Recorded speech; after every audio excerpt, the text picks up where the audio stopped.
I thought the worst thing was not being invited.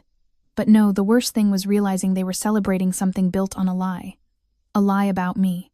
A lie that I hadn't even discovered yet. That night, I was sitting at home eating microwaved pasta, wearing the same hoodie I'd slept in, scrolling aimlessly through my phone like I always do when weekends feel too quiet. Then I saw it. My aunt had posted a photo, one of those wide-angle family shots, taken from above, probably with someone's new iPhone. Everyone was there. My parents, my siblings, my cousins, even my childhood neighbor. All gathered around a beautifully decorated table, laughing under string lights, glasses in the air, faces glowing. There were flowers, name cards, a giant congratulations sign on the wall, but not one person had said a word to me about it. I stared at that photo for a full minute, my thumb frozen on the screen. It wasn't my birthday. It wasn't anyone's anniversary. There was no reason I should have been excluded. Unless there was. I zoomed in. My dad, standing at the head of the table, was holding a piece of paper reading something. My sister was wiping her eyes. My mom looked proud. And then I saw James, my older brother, with his arm around our uncle's shoulder, nodding like he'd just won something. At first, I thought maybe it was a promotion. He works at our uncle's company. But then a line from a recent conversation with my dad came back to me. It happened about 3 weeks earlier. Out of nowhere, he called me in the middle of a workday and asked if I still had the documents Grandpa left me. I said yes. He paused and said, "You should keep them safe, but don't stress over them too much. We're all part of the same family after all." I didn't understand what he meant at the time. I brushed it off. But now, seeing that picture, something clicked in my chest, and not in a good way. I refreshed my feed. The post was gone, deleted. I checked my messages. Nothing. No texts. No missed calls. No group chat invites. Just silence. A planned silence. A coordinated absence. I called my mom. She didn't answer. I called my sister. Straight to voicemail. It didn't feel like a coincidence anymore. I got up, walked over to the kitchen drawer where I keep the old manila envelope Grandpa gave me the year before he passed. Inside were copies of the will, a handwritten note, and a photo of him and me at the lake. In the will, one paragraph had always stuck with me. To my granddaughter, I leave the cabin and all land adjacent. May it always be a place of peace. That cabin meant everything to me. It was where I learned to fish, where he taught me to change a tire, where he took me after my first heartbreak and said, "The world might not be fair, but this little piece of it is yours." After he passed, my parents had said the transfer would take time, that there were estate things to figure out. I trusted them. I didn't push. But now, that dinner, that mysterious congratulations, and my total exclusion, it made my stomach twist. I searched my brother's name and the company. Nothing recent. Then, out of curiosity, I searched the county land records. I don't even know what made me do it. Call it a gut feeling. When I typed in the parcel number listed in Grandpa's paperwork, the owner field didn't show my name. It showed James R. Bennett, my brother. I blinked. Refreshed. Same thing. My name was nowhere on it. I felt my heart pound in my ears. I looked up the transaction history. The transfer was dated 2 months ago, filed by my father, authorized with a signature. I stared at the screen, trying to find logic where there wasn't any. That land wasn't his to give. It wasn't my dad's. It wasn't even in question. Grandpa had written it clearly, my name, my inheritance, my place. And somehow, they'd moved it, behind my back, while telling me nothing had been finalized yet. And now, they were throwing a dinner to celebrate it. A toast to my brother for finally becoming the man Grandpa always believed he'd be. That's what the deleted caption had said, word for word. I sat down slowly on the floor, still holding the envelope, shaking, not from anger but from something worse, the realization that my own family had erased me, quietly, together, like it was the most natural thing in the world. I didn't sleep that night. I laid awake replaying every moment from the last year, every conversation with my dad, every excuse he gave me for why the title transfer was still in process. I remembered how, 3 months ago, he said something about streamlining the paperwork through James because he had more time. At the time, I was so busy with work I didn't question it. But now, I saw it for what it really was: misdirection. A quiet, calculated handoff. And what cut the deepest wasn't the land, or the legal trick, it was the fact that they did it together. My dad, my mom, my brother, all in on it. All smiling around that dinner table while I sat alone eating cheap pasta. I wanted to scream, to drive to their house and bang on the door and force them to look me in the eye. But I didn't. Instead, I printed everything: Grandpa's original will, the parcel history, the signature line showing my dad authorizing the transfer to James. I put it in a folder. Then I waited. I didn't tell anyone I knew. I wanted to see if they'd come clean on their own. That weekend, my mom texted me. "Hey, sweetie. Hope you're doing okay. Let's have lunch next week?" I stared at the screen. No mention of the dinner. No mention of what they were celebrating. No apology. I said yes. Not because I wanted to catch up, but because I needed to look her in the face and ask her one question. "Did you know? We met at a small cafe near their neighborhood." She was already sitting there when I arrived, sipping her latte like nothing in the world had shifted. She hugged me like she missed me, asked how work was, asked if I was dating anyone.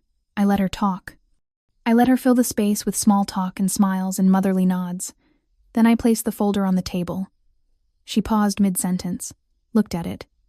"What's that?" she asked. I slid it toward her. "You tell me." She opened it. I watched her face, watched the corners of her mouth tighten, watched her eyes scan the deed, the date, the signature. She didn't look surprised, just tired.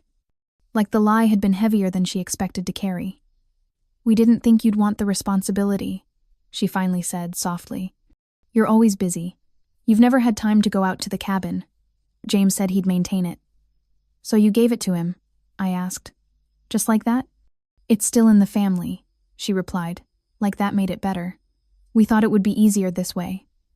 "Easier for who?" I said. My voice cracked. "For you to pretend it never belonged to me?" She looked away, stirred her coffee. "Your dad thought—" "I don't care what Dad thought," I said. "He lied to me, and you let him." "He didn't lie," she said too quickly. "He just didn't explain it right." That was the moment something inside me hardened. The moment I realized they would never admit it. Not truly. Not in the way I needed. Because to admit it would mean acknowledging they chose James. Again, and again, and again. She reached across the table, touched my hand. "You're strong," she said. "You don't need things like that to prove your worth." "No," I said, "but I do need honesty." I stood up, took the folder back. Her face fell. "Don't do this," she said. "We're a family." I looked her in the eye. "Families don't erase each other." I walked out. My hands were trembling, but I felt strangely calm, like the worst had already happened and now I could stop pretending it hadn't. That night, I called a lawyer, explained everything, sent the documents. She said I had a case, but it would take time, money, energy, and a willingness to drag my family into court. I hung up and sat in silence. I didn't want revenge. I didn't want to fight them in public. What I wanted was for them to feel what I felt, to sit with the weight of their silence, to wonder when the damage would come back to them. And that's when I got the idea.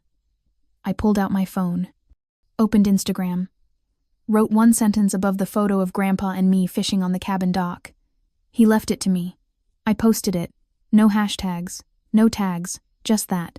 Then I waited. The post didn't even last an hour before the first message came in. My cousin, the same one who posted the family dinner photo and then deleted it, messaged me, "Did something happen with the cabin? I thought you gave it to James?" I didn't reply. 10 minutes later, my sister called. I let it ring. Then my mom. I ignored it too. I wanted them to sit in it, in the discomfort, in the awkward, unexplainable space between what they did and what the world was starting to notice. But it wasn't until the third call from James that I picked up. "Why did you post that?" he asked. No hello, no warmth. Just a sharp, defensive tone. "Because it's true," I said. "He left it to me." "Yeah, but Dad said—" "Dad lied." Silence. I let it hang there. He finally said, "It was complicated." "No," I said. "It was clear. Grandpa wrote it. Signed it. I have the will. What you have is a signature Dad had no right to make. He scoffed. What, are you going to sue the family? No, I said quietly. But I'm not going to be erased either. Then I hung up. That weekend, I got a certified letter in the mail. It was from my parents. Inside was a check $12,000 and a typed letter that read like a script, written by someone's lawyer cousin.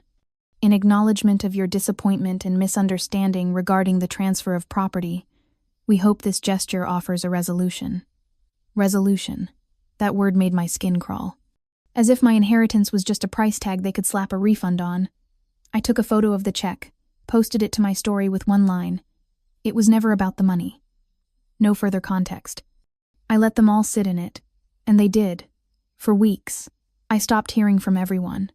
No more texts, no calls, no invites. They all went silent, which was fine.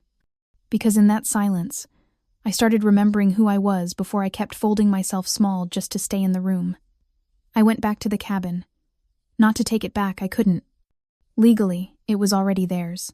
But I went to say goodbye on my own terms. The new private property sign stung. But I parked on the roadside, walked the path I knew by heart, and sat by the dock one last time. The trees were starting to lose their leaves. The water was still. And for the first time in months, I didn't feel angry.